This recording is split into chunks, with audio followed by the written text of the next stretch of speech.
Everyone, welcome to my channel topical learners. I am Manisha Shahi. आज हम अपने इस वीडियो में हिंदी सब्जेक्ट का चैप्टर नंबर 5 खेती से आई तब्दीलियाँ पढ़ेंगे। तो आइए हम इस चैप्टर को पढ़ते हैं और समझते हैं। यह चैप्टर जो है एक पत्र है और यह पत्र पंडित जवाहरलाल नेहरू ने अपनी बेटी को लिखा है, बेटी इंदिरा।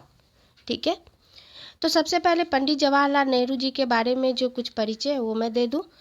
पंडित जवाहरलाल नेहरू का जन्म 1889 में इलाहाबाद में हुआ था। इलाहाबाद उत्तर प्रदेश में है और इनकी मृत्यु जो है वो 27 मई 1964 में नई दिल्ली में हुई।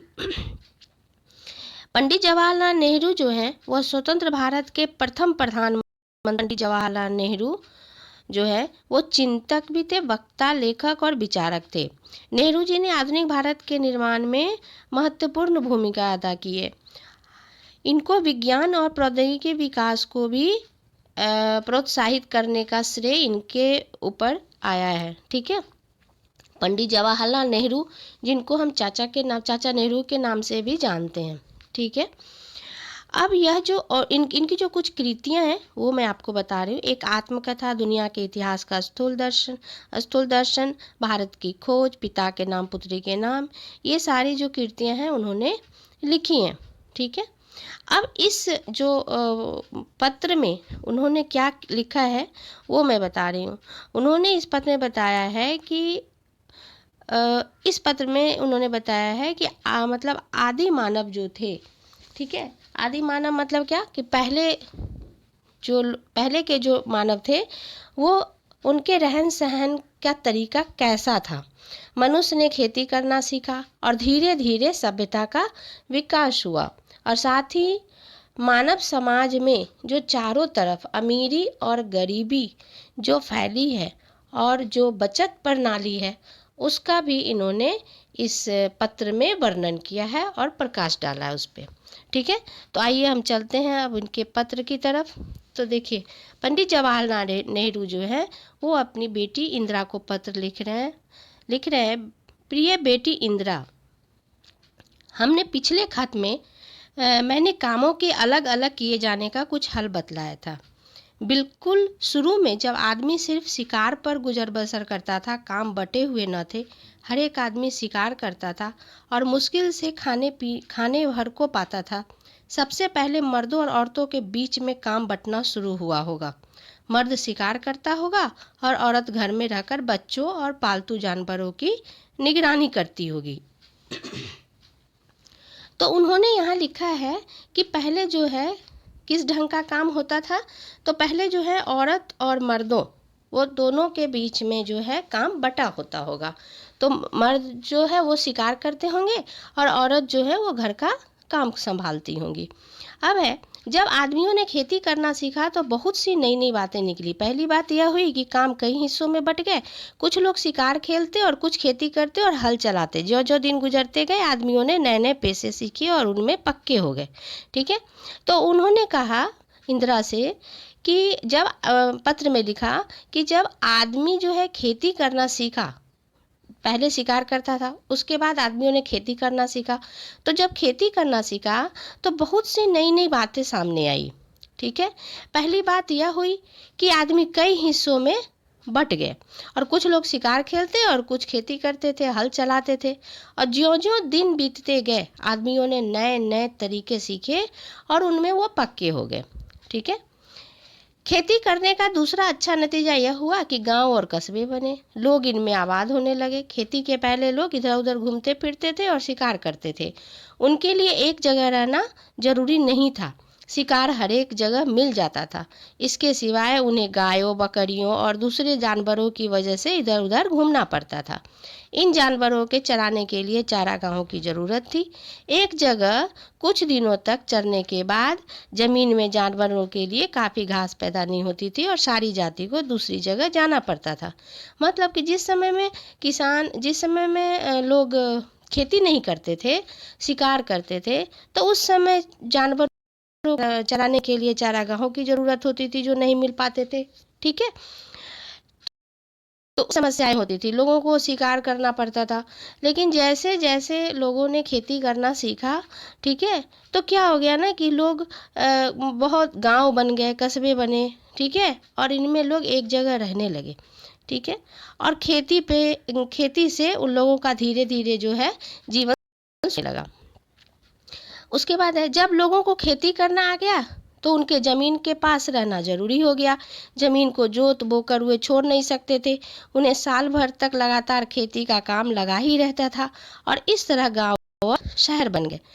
तो कहने का मतलब है कि जब जब खेती पर जब लोग निर्भर रहने लगे, तब क्या हुआ कि जब उनको क्या होता था ना कि ज़मीन के पास ही रहना पड़ता था, ठीक है, ज़मीन को वो जोत बो कर छोड़ भी नहीं सकते थे, उन्हें साल भर तक लगातार खेती के काम में लगा रहना पड़ता था। आप लोग जानते हैं कि खेती जो है वो किस पे निर्भर करती है, हमारे मौसम पे निर्भर करती है। कभी बहुत बारिश हो जाती है, कभी कम बारिश होती है, कभी बीज को बोना होता है, कभी पानी डालना होता है, तो ये सारी बातें होती थी, ठीक है। तो इसके लिए लोग क्या किए, अपने खेतों को छोड़कर किधर भी नहीं जाते थे, ठीक है, और उन्हें साल भर खेती में ही लगा रहना पड़ता था। और इस तरह धीरे धीरे लोग जो है वो लोग एक जगह इकट्ठा होकर रहने लगे, और वह गांव और शहर के शक्ल में बदल गए, ठीक है। अब देखिए इस पैरा में क्या है कि दूसरी बड़ी बात जो खेती से पैदा हुई वह यह थी कि आदमी की ज़िंदगी ज़्यादा आराम से कटने लगी। खेती से ज़मीन में अनाज पैदा करना सारे दिन शिकार खेलने से कहीं ज़्यादा आसान था। इसके सिवा ज़मीन में अनाज भी इतना पैदा होता था जितना वे एकदम खा नहीं सकते थे, इससे वे सुरक्षित रखते थे।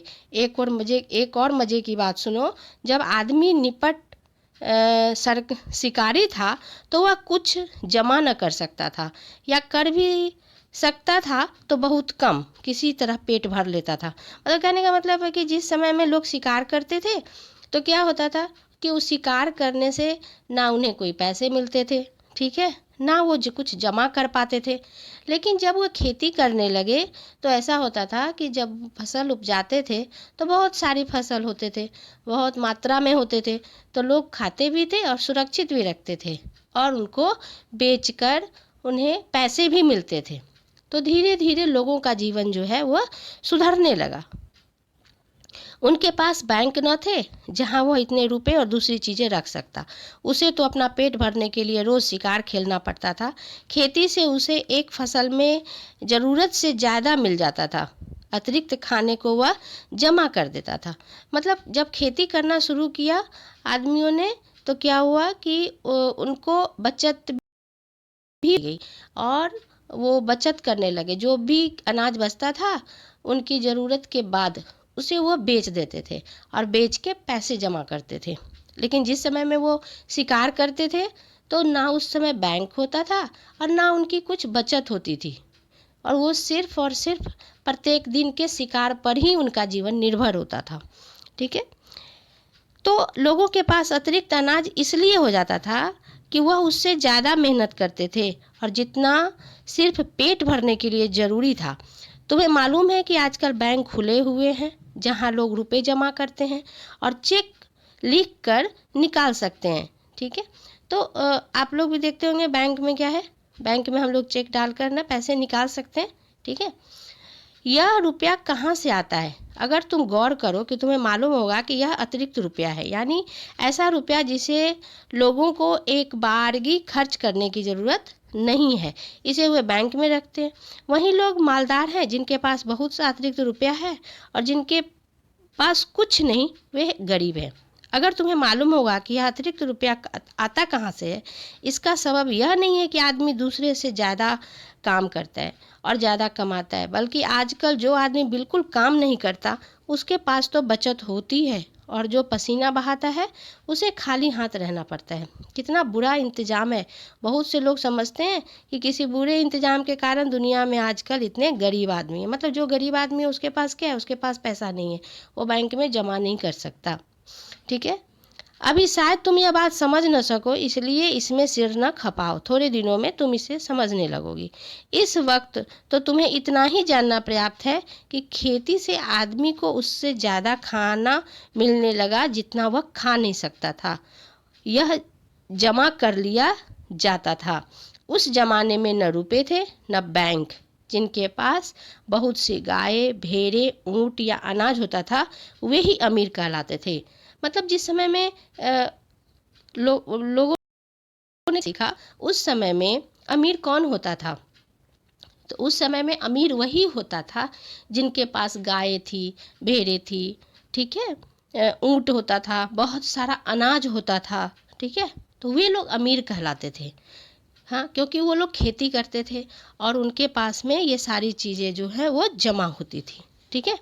और इतना कहकर उन्होंने अंत में लिखा, तुम्हारा पिता जवाहरलाल नेहरू, ठीक है। तो यह था जवाहरलाल नेहरू का अपनी पुत्री के नाम पत्र, ठीक है। पुत्री का नाम इंदिरा गांधी है, जो अभी आपने ऊपर देखा है, ठीक है। अब हम लोग थोड़ा इसके शब्द वाटिका की तरफ आते हैं, ठीक है। तो देखिए, इस चैप्टर से हमें क्या शिक्षा मिलती, हमें क्या जानने को मिलता है, ठीक है, कि पहले जो आदि मानव जो थे वो शिकार करते थे, उनके पास में कुछ भी जमा नहीं था। लेकिन जब लोगों ने खेती करना सीखा, तब जाकर लोगों के पास में जमा होने लगा क्या? तो अनाज, ठीक है, अनाज जमा होता था। और उस समय जब मनुष्य खेती पे निर्भर था, खेती ही उनका सब कुछ था, उस समय अमीर और गरीब, तो अमीर कौन कहलाते थे? तो अमीर कहलाते थे जिनके पास में अनाज का ढेर होता था, गायें होती थीं, भेड़ होते थे, ठीक है। तो यह था उनका बचत।